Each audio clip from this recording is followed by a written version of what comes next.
Okay, welcome everybody to the very first Red into Black for 2024. And today we start off with a topic that is very, very interesting and one that affects a lot of accountants and their clients. And so firstly, I'd like to welcome everybody for actually attending today. We've actually got a big number of people that have reserved to come along. And we're lucky to have two ladies from the ATO to talk about ATO debt collection and what to expect in 2024. So we've got Mario Delgado and Gillian Kitto, who are both from the Lodge and Pay Enforcement Branch service delivery at the ATO. And welcome, ladies, and thank you very much for attending today. Just a couple of housekeeping things. The presentation will go for about 45 minutes, and then there'll be 15 minutes for questions at the end. Use the chat function on the webinar software to put your questions down, and we'll come to them right at the end of the presentation. So, ladies, thank you very much, and I'll hand over to you, Jill, to kick us off. Thank you very much. Hi, everyone. Thank you for having us. So Jill Kitto from the Enforcement Branch. I'm the Assistant Commissioner in Lodge and Pay, and welcome Marielle as well. Thank you for joining me today, and thanks for having us along, and thanks for such a good turnout. It's always great when the ATO is invited and encouraged to come along and speak, and you know, we love tax, so we love speaking to fellow tax-minded professionals. So thanks for having us. We will talk a little bit about our approach to debt and enforcement. As you can see there on the screen, we're quite keen to really take that sort of no surprises approach and let you know what our focuses are for 2024. I might just mention the enforcement branch that Marielle and I do head up. We focus very much on the highest risk, highest value debts that are audit-raised debts or commissioner-raised debts in the ATO, and we will be talking about that in a little bit more detail when we talk about some of our key focus areas for 2024. But that is certainly where a lot of the firmer actions that the ATO takes in relation to unpaid debt, where clients are very much disengaged from the system, do come out of our area. So it's certainly our key focus and very close to our hearts. So we will get straight into it. I didn't want to dwell too much on the ATO's role because I suspect you all have a pretty good awareness of the ATO's role, but I did want to take the opportunity while I could just to make a couple of key points about where we're at now in 2024 after what's been quite a roller coaster last few years, probably a huge understatement to say that. And we do understand how tough the last few years have been for small businesses. We're very well aware of that. And I did want to say at the outset, you know, for a lot of businesses, the ATO's role in pausing debt collection and providing concessions where they were needed during the pandemic was the right thing to do. We very much pivoted from a collection focus to a JobKeeper stimulus, helping businesses stay on their feet. And we absolutely stand by that was the right thing to do. And I think history has and will show that. What impact that has had, though, is we have seen that's had a real impact on our payment culture and our compliance culture in Australia. We are seeing more businesses not paying tax on time compared to previous years. And we have seen a huge increase in our collectible debt book over the last 4 years, approximately an 89% increase from June 2019, where it sat at about 26.5 billion, to approximately 50.2 billion by June of 2023. And this is an unsustainable trend that we do really need to turn around. And just to give you a bit of an insight into what that debt is made up of, it is largely business debt. It is largely small business debt. And the majority is withholding type taxes like unpaid GST, unpaid pay-as-you-go withholding, and unpaid superannuation guarantee charge.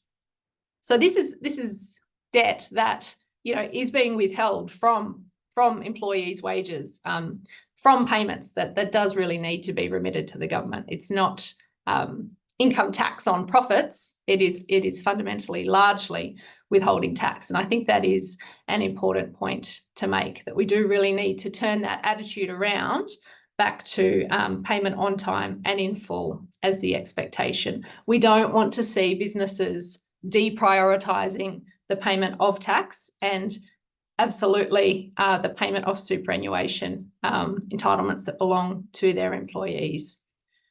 So starting in was about early 2021, we did carefully and thoughtfully return to our business as usual debt collection practices. And you will have seen now in 2023 that we have really moved to increase our firmer actions, our willingness to escalate to legal actions, particularly for those larger debts and particularly for those taxpayers who have shown that they are not willing to engage with us. Now, having said that, I did want to make the point that most taxpayers do the right thing. Most taxpayers lodge on time, they pay on time. And just to give you a sort of really rough number of that, we see over 70% of activity statements lodged on time. We see over 80% of income tax returns lodged on time. And we see over 90% of tax liabilities paid on time. And that increases to about 95% payment within 90 days. So we do have a really strong lodgement and payment culture, and we want to make sure that we maintain that. And I think the other key point I wanted to make is why. Why is that important? We do have a role to play to protect taxpayers from accumulating debt. You know, otherwise debt just becomes a burden for the rest of their lives, for the rest of their company's lives, and potentially puts them in a situation that they can't then get out of. So we do see ourselves as playing that protective role for taxpayers themselves, but also other members of the community, such as the employees of those businesses, the suppliers, the other businesses that are interacting with those businesses and doing the right thing. We want to make sure, and we do feel that we have a role to play to ensure that level playing field across the board. Why would one business do the right thing if they can see that other businesses are getting away with not doing the right thing? And we also know that preventing debt, preventing businesses from getting into unsustainable levels of debt is the best way for them to stay on track. We have seen that debts that are left unchecked and unmanaged for prolonged periods of time are rarely able to recover the future viability of that business. So our approach to resume debt collection has been, as I said, thoughtful and careful, but purposeful. And in particular, and Marielle will talk about this in a little bit more detail, a fundamental part of that is about our approach to concessions going forward. It's not about doing a full 180 away from everybody gets a payment plan and everybody gets a GIC remission to nobody gets a payment plan or nobody gets a GIC remission. It's about striking that balance in the middle of concessions being available to those who genuinely need it, and that help and assistance that the ATO can provide to taxpayers that do genuinely need it will always be there.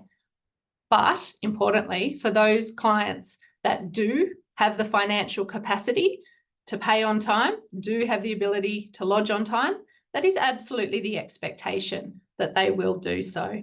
So I think that will come out a little bit more. You'll see that as an expectation this year too. So we might go to the next slide, Marielle. I did just want to give an overview of our key focus areas at the moment. It probably comes as no surprise that reducing our collectible debt book is our number one priority at the moment. You would have seen it in the ATO's corporate plan if you are following along to that level of interest in the ATO. But there are 5 key areas that we are focusing on at the moment.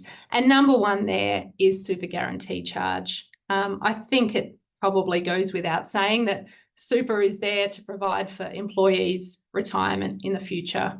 It's not designed to be a cash flow buffer for businesses, and we absolutely prioritise that, the collection of that for that purpose.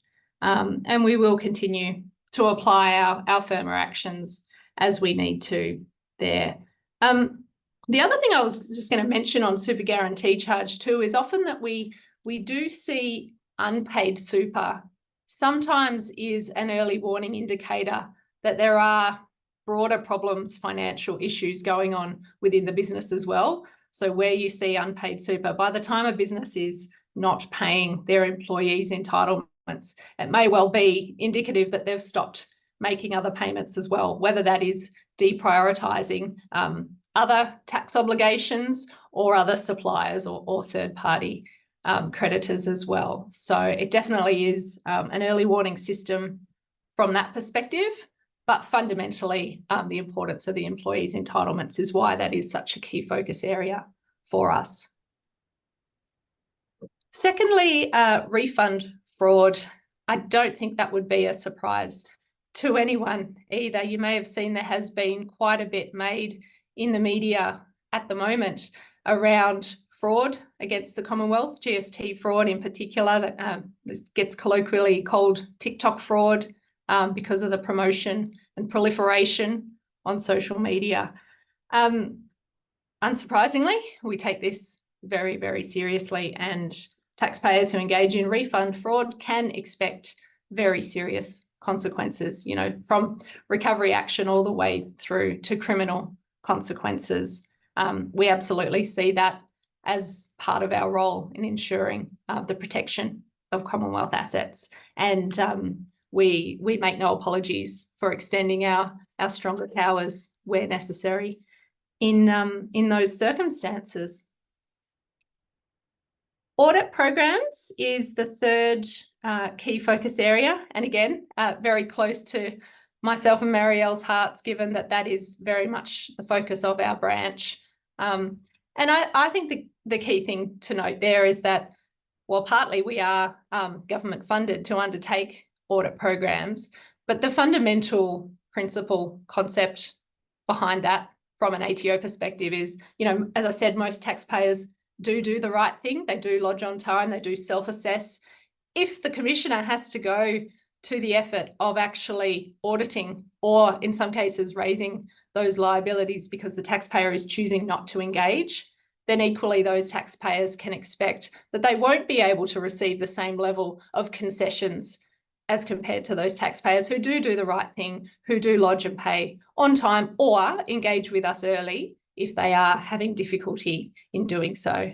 Now, having said that, we do recognise that some audit programs, you know, not everyone is intentionally trying to do the wrong thing. There are errors that are made through genuine mistake or, you know, some cases recklessness, carelessness, all the way through to deliberate tax avoidance. And we do recognise that that is a sliding scale. That is not at all or nothing. But certainly for those that are choosing to do the wrong thing, they can certainly expect the focus of the ATO going forward.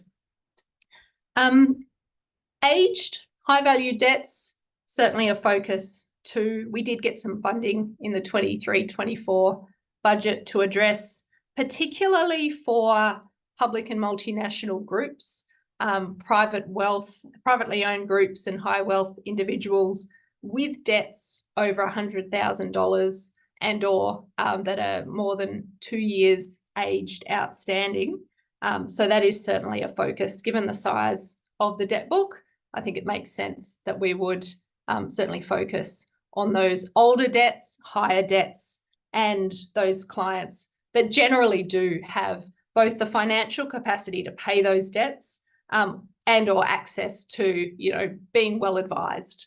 So that's certainly the expectation is getting back to payment on time and in full, and limiting, again, concessions to those that really need it.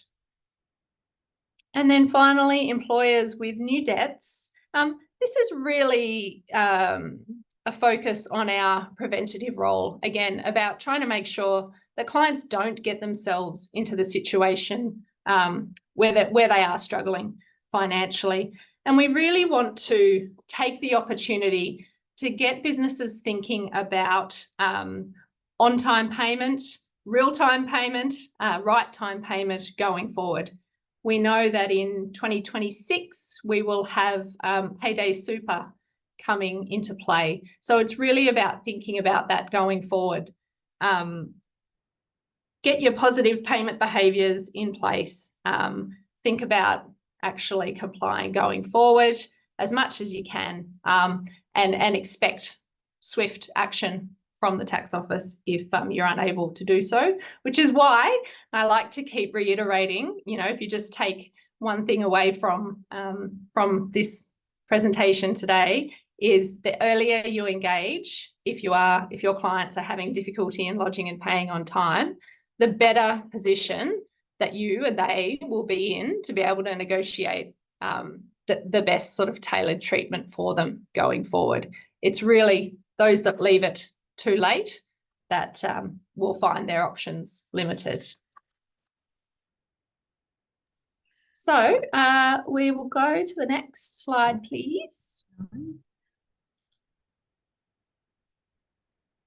Now, there's a lot of numbers on this slide. I just wanted to give a really quick overview of our lodgement approach. I did sort of touch on the 70% of activity statements, 80+% of income tax returns are lodged on time. We have seen a slight decrease in that over the last few years, probably to be expected given the reduced compliance action that we have been taking to ensure lodgement on time.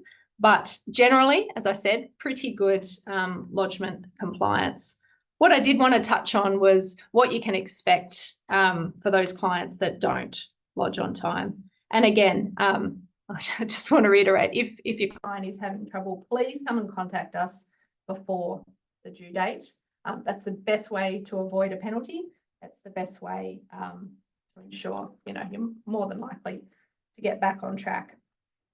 But what can we do where lodgement isn't made on time? We can issue default assessments, which can attract further penalties. There's obviously failure to lodge penalties, and resulting debt will obviously be subject to general interest charge as well.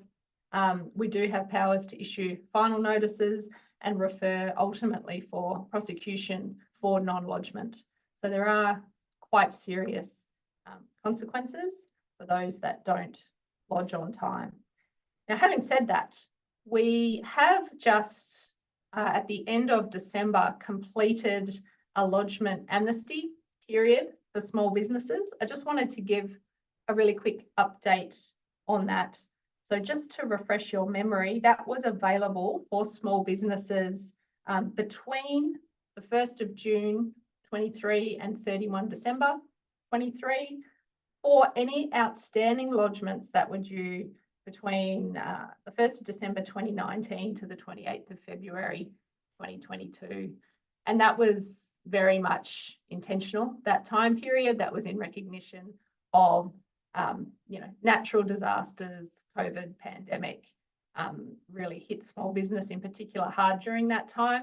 This was an opportunity for those businesses to try and get their lodgements up to date. And if they were able to do so, they would automatically have any failure to lodge penalties remitted.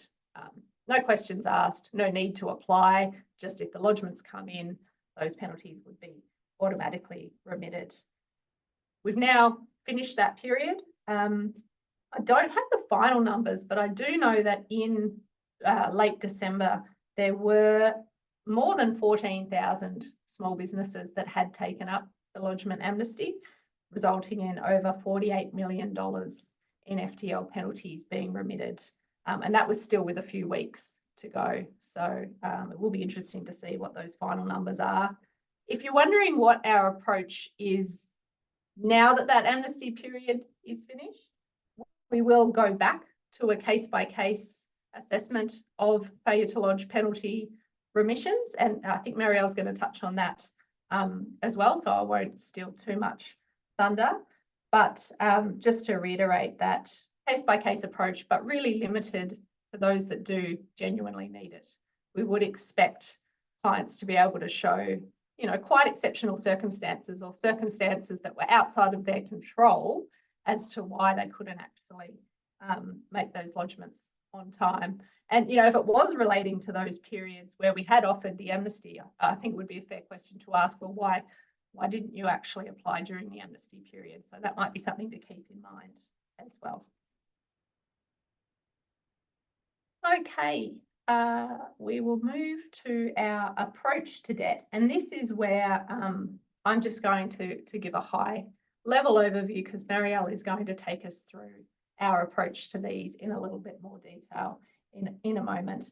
But you can see from the slide there that our approach is very much taking that preventative approach first.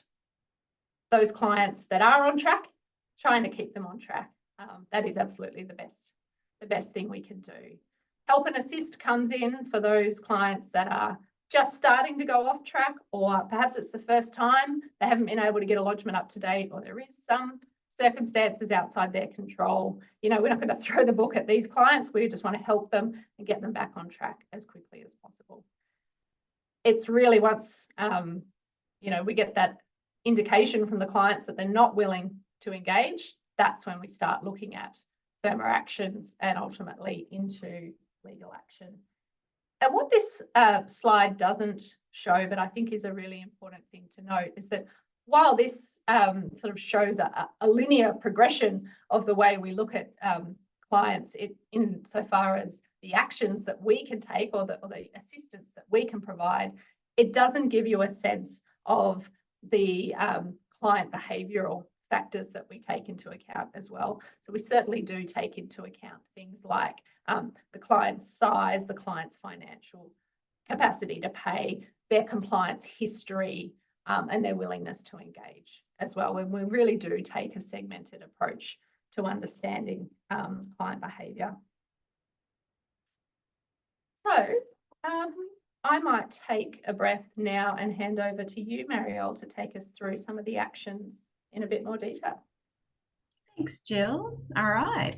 So as Jill said, I'll be talking through some of the more firmer actions that we do take. So I'll start with the garnishee notices.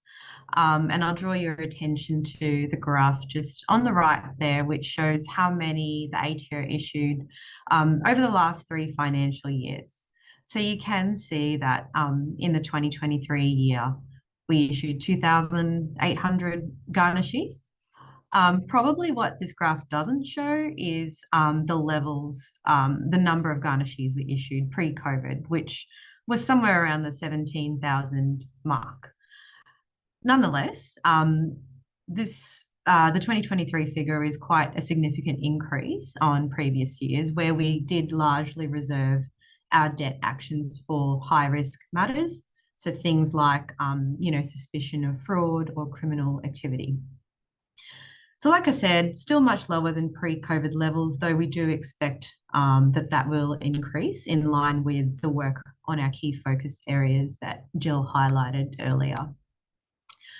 So when it comes to our use of garnishee notices, we know that these can have a high impact on our clients. So we do have safeguards in place, including using our ATO policies and procedures and some frameworks to take into account the high impact that it does have on our clients. So what underpins that sort of framework is we aim to ensure that the client, number one, is fully aware of their overdue obligations, and number two, they're aware of our intention to take that stronger action through things like attempting to engage with them through SMS, phone calls, and letters. I also want to comment that in 2023, the majority of garnishees that we issued were for fraudulent GST refunds identified through Operation Protego, so the TikTok scam Jill referred to earlier. So all of these clients would have received an audit letter, phone contact, and a firmer action warning letter informing them that the debt was raised through Operation Protego. If they don't pay, we'll escalate to firmer action. And what we actually identified through this client group was that a small number were subject to identity fraud, so third-party fraud. So where that was the case, we have made every effort to exclude those clients, and where they're actively seeking to engage with us and do the right thing, or where we can see that they may have been fraudulently targeted, then we have excluded them from these garnishee actions.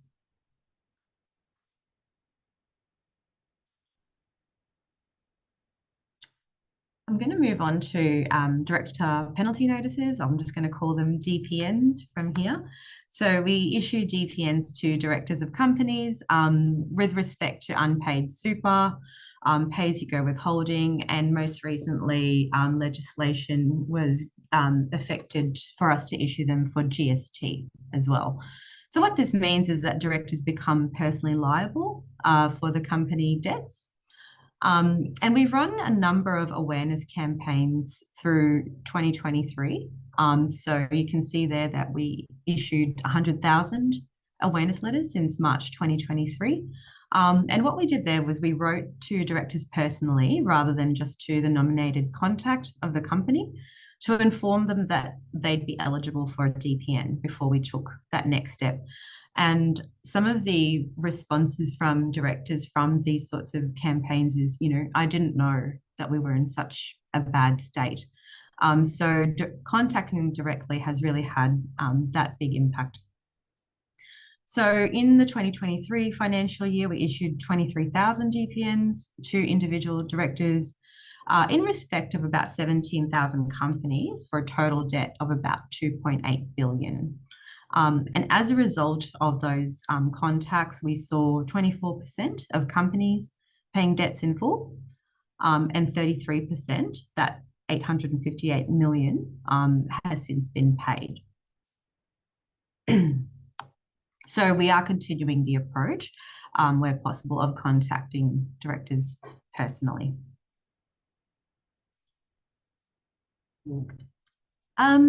The next one that I'll talk about is disclosure of business tax debts. So again, this is a new piece of legislation that took effect in 2020, and it gives us the discretion to disclose tax debt information of businesses to credit reporting bureaus. So the eligibility criteria is if you are a business who has at least $100,000 of business tax debt that's been overdue by more than 90 days, then that tax debt information may be reported to credit reporting agencies if you're not effectively engaging with us. So our purpose here is twofold when we do disclose the debt to a credit reporting bureau. So firstly, we want to alert other creditors and businesses to a debt risk. So exactly what Jill was referring to about protecting our community and ensuring that those debts don't grow and impact greater on our community. And secondly, it's just to ensure that businesses don't gain an unfair advantage over others through that retention of cash flow that isn't their money. The graph here in this slide just shows the dark blue shows the intention to disclose notices, whereas the light blue shows the actual, actual disclosures to credit reporting bureaus. So what you'll see in the 2023 financial year is a big spike up to 15,000 were disclosed, and 9,000 of those were actually done all in October, to some pretty effective results. What I'll just touch on is that even just the notice of intent to disclose has actually also had really effective results. So we issue that intent to disclose and give them businesses 28 days warning before the disclosure. So as shown here, we issued 19,000 in 23, and we're up to 30,000 in this current financial year. So the results have been very effective in that 1 in 3 clients take action to engage with us when they do get this notice. Over 2,000 clients paid their debts in full, totaling up to $500 million. And you can see there are quite a number of clients enter payment arrangements, about 2,800, and also some, get realistic and notify us of their insolvency. Of the ones that we did disclose in 23, so the small number of 867, we did get a significant percentage that did re-engage with us following the disclosure as well.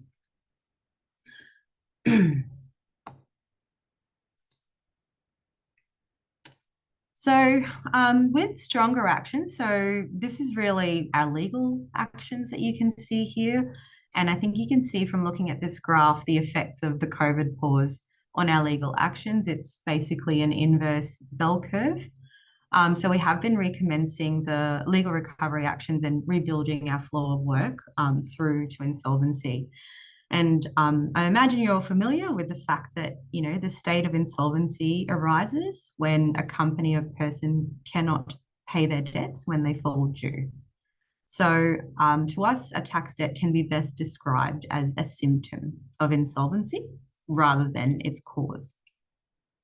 When we do initiate insolvency, at the front of our mind is the role that we play to, again, protect other businesses, make sure that employees get their employee superannuation entitlements. And what we find in the majority of cases is that individuals or company directors self-initiate the insolvency, possibly because of debt action from us or from another creditor. For example, when we issue DPNs, they are a great prompt for an entity to take a realistic look at their financial position and recognise that that business might be insolvent and that a voluntary insolvency is the appropriate option. So as you can see from this graph, our current volume of insolvency work hasn't quite yet returned to pre-COVID levels. And, the expectation, the commentary right now is that it will likely exceed pre-COVID levels. We do intend to continue increasing those and initiating insolvency proceedings.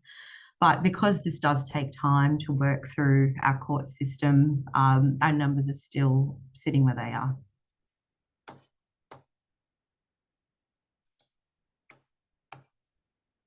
All right. Now, Jill did preface that I'd be talking about some of the concessions that might be available to clients. So I do want to remind everybody that we are still committed to supporting clients who genuinely need it. We'll continue to work with clients to understand the situation and provide that tailored help. Our main message, however, is that payment plans don't expect one by default. You may have heard the Commissioner recently saying pretty bluntly that the ATO isn't a bank. So payment plans from now on are the exception rather than the rule, and they're intended to provide clients with temporary relief, allow them that time to pay off a liability while they get back on track. So most debts that are under 200,000, I will just bring to your attention that they're eligible for a payment plan to be set up online using ATO online services, and an outcome can be provided pretty instantly. So your clients that make a choice to contact us early, they're the ones that, are best placed to discuss what's actually available to them. And what we mean by early is before the due date. If your client waits to be chased by us for payment, then they will get a different experience. So some of the considerations, as to when we would grant a payment proposal are why the debt can't be paid in full. So that information should be specific and outline what steps they've taken or proposed to take to mitigate any risks. Their compliance history is another thing we'll look at. So things like the size and age of the debt, and also any prior payment plan history. So how many defaulted payment plans has a client had? And ideally, and especially where the client does have a poor compliant history, then we would expect a large upfront payment. We also consider capacity to pay. So it may be that we may refuse a payment plan because we can see that the proposal cannot be serviced based on the financial information available and that the client is showing signs of insolvency. But also conversely, we may see that there's plenty of capacity to pay and that the proposal is falling short of that. We expect short repayment periods. So what we mean by that is we want, ideally, for clients to get back on track before their next reporting cycle. So shorter repayment periods to us means about 90 days to 12 months. We also would like the first payment to be scheduled within 7 to 14 days. And we would recommend that you provide an upfront payment for the super guarantee debts as well, because that money is for employees. I think the next slide just talks about the different payment plans that may be available. I wasn't planning to spend too much on this, other than just to say that in some instances, we understand that clients are waiting for particular events, for example, or are waiting for perhaps obtaining finance. So we can, in some circumstances, agree to interim payment plans or review payment plans that are dependent on those events.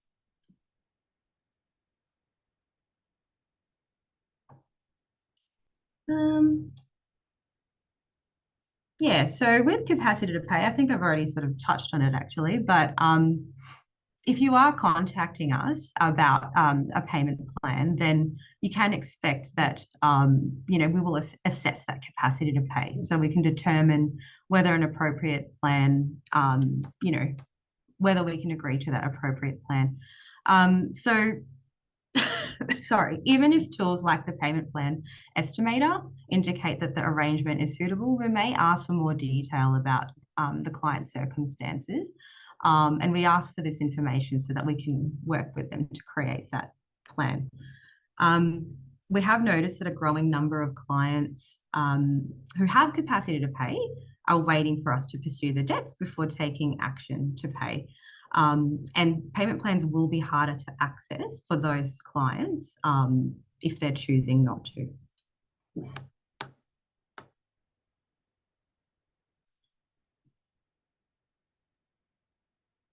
I'll move on now just to remission of penalties and interest. So two different things. I'll talk about penalties first. So the purpose of penalties is to, that just moved. Sorry. So the purpose of penalties is to encourage taxpayers to take reasonable care in the first instance to comply with their obligations. So we will take into account compliance history and whether, there was avoidance of tax and the client's attitude towards complying with tax laws. As for interest, that's applied to unpaid tax liabilities, and we will consider when we're talking about remitting GIC, we consider things like whether there's any extenuating circumstances that cause the delay and what steps were taken to relieve the effects of those circumstances. So some really, pertinent things to consider when you're requesting remission is, did the client have control over the late lodgement or payment? So a good example of outside your control is natural disasters, the ill health of a key staff member, for example, or, an unforeseen major debtor unable to meet their liability, their payments to you. And we may also ask for evidence to support that. I think that's probably everything. Oh, sorry. Yeah. And a really good question actually to ask when, when we do consider whether to request remission is, will the remission provide the client with unfair financial advantage?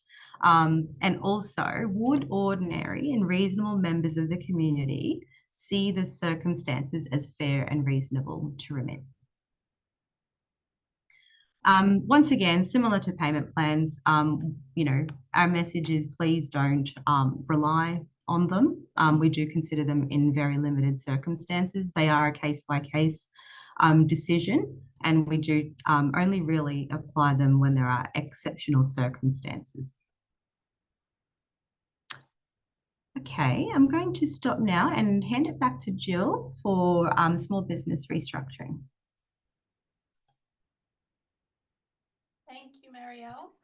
This is probably a nice segue into small business restructuring. And I just wanted to reiterate that, where small businesses really haven't been able to get back on track despite best efforts, we would really encourage them to seek advice at that point, either from yourselves, their advisors, their agents, or from an insolvency practitioner.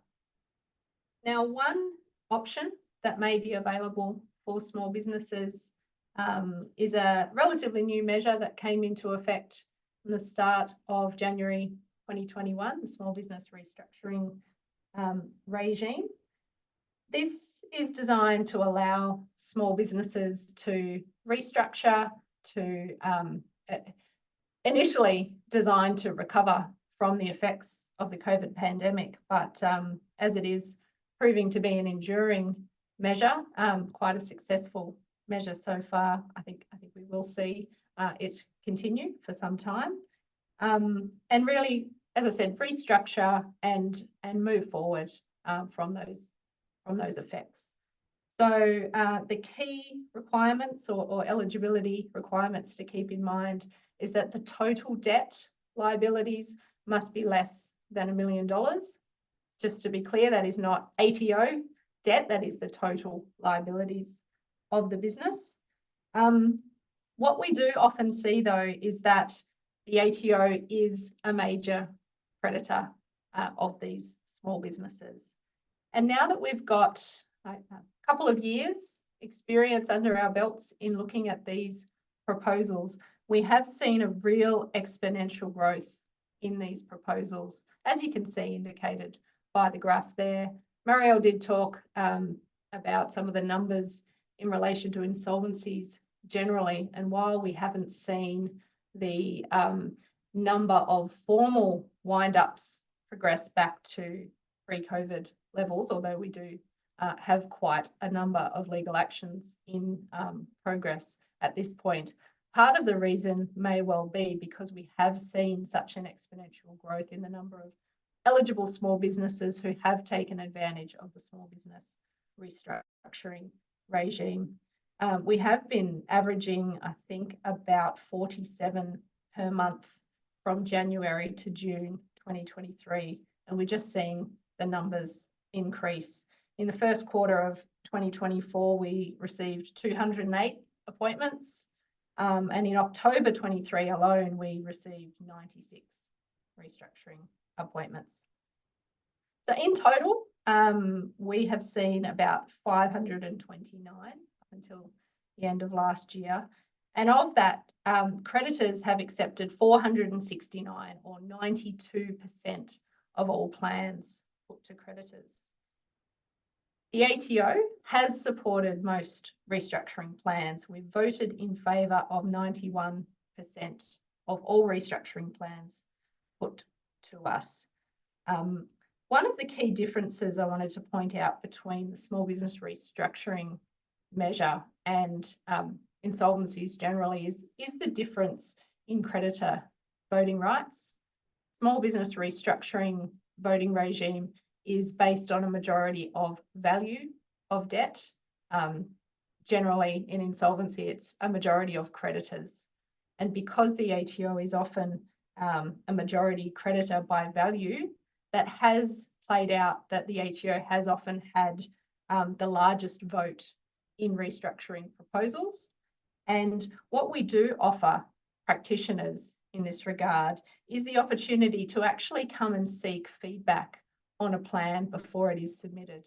One of the features of small business restructuring is that once a plan is submitted, it cannot be changed. And that is intended to be part of the, simpler, easier, quicker part of restructuring, but it is a limiting factor in the sense that once it's in, it can't be changed. So we really do encourage practitioners to come and talk to. It is our team in enforcement that does look at these. And we have had a lot of positive feedback from the industry on the feedback that we've provided. And we do like to think that the reason the success rate, or one of the reasons of the success rate of this measure has been so high in the 90%, is because we have been so willing and the practitioners have been so willing to engage with us to get that feedback before they've actually been entered into. But so far, quite a successful outcome for small businesses to actually restructure and move forward following on from the pandemic. So we expect that to continue. But it's been a very, very helpful session. I'm sure that all the participants have gathered a lot of information, and I'm very appreciative of your time today. Muriel and Jill, thank you very much for coming and presenting to our group. For everyone that's actually attended today, thanks very much for spending a bit of time with us, and we look forward to catching you at our next Red into Black presentation. So thank you once again. Have a good afternoon. Thanks for having us. Pleasure. Thank you. Thank you.